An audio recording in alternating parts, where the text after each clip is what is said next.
Friends, colleagues, ladies and gentlemen across the African continent and beyond, my name is Maurice Odhiambo. I teach international relations on a part-time basis at the University of Nairobi.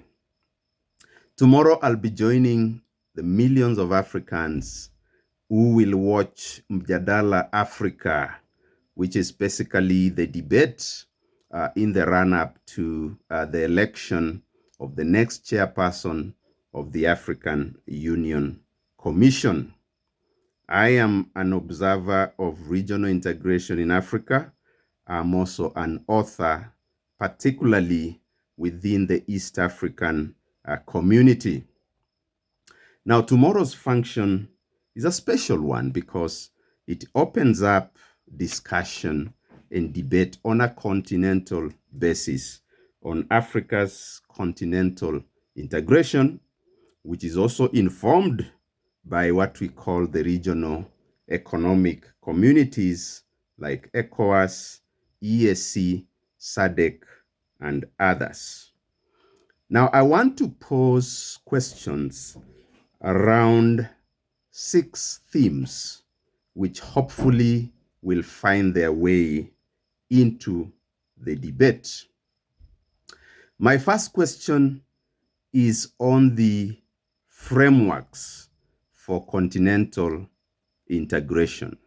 As you may know, Agenda 2063 comes after a long list of frameworks that have been promulgated, first under the Organization of African Unity, and second under the African Union, way back to the 70s and 60s. For example, the Monrovia Declaration of 1979, the Lagos Plan of Action for the Development of Africa of 1980, and many others which I may not be able to list here today.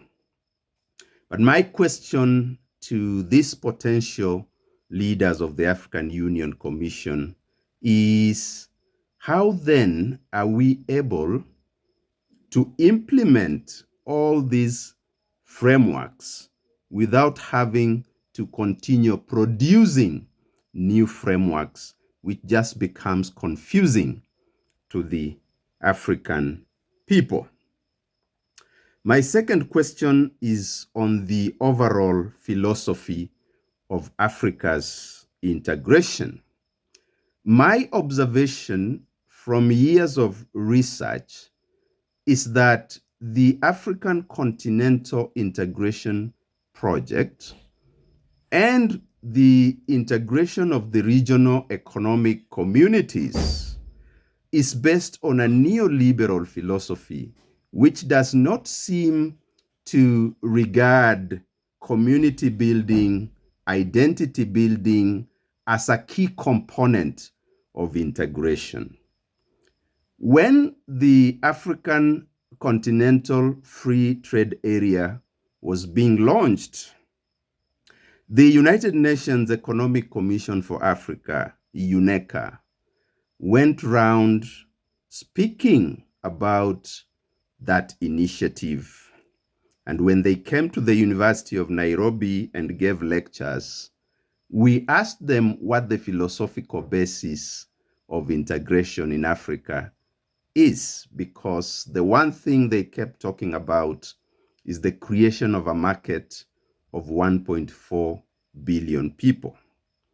The other question we asked them is, where is the productive capacity that will serve this market that we are all celebrating? And they did not have answers to those questions. So the whole philosophy of integration in Africa seems to be wrong-ended, because it's looking at the situation from a neoliberal market perspective, and it doesn't seem to really look at how to build the African identity. So my question to the prospective leaders is, Are you going to change this philosophical outlook even as we pursue the African Economic Community? My third theme is on accountability and governance. We know that there are many challenges across the continent when it comes to governance. We have conflicts in a number of countries. There's an active war in Sudan. The situation in South Sudan has not really settled. Somalia is just coming out of conflict. The DRC continues to be a powder keg. And within all this, African countries do not seem to be able to use some of the infrastructure that has been put in place to be able to manage these conflicts and these situations. African people continue to suffer.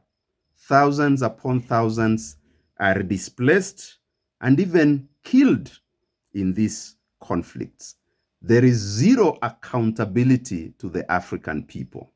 Just recently here in East Africa, one opposition leader in one of the countries was abducted, and that raised a lot of concern among citizens about the accountability not only of African leaders within this region, but also African leaders on the entire continent when it comes to how they treat their citizens.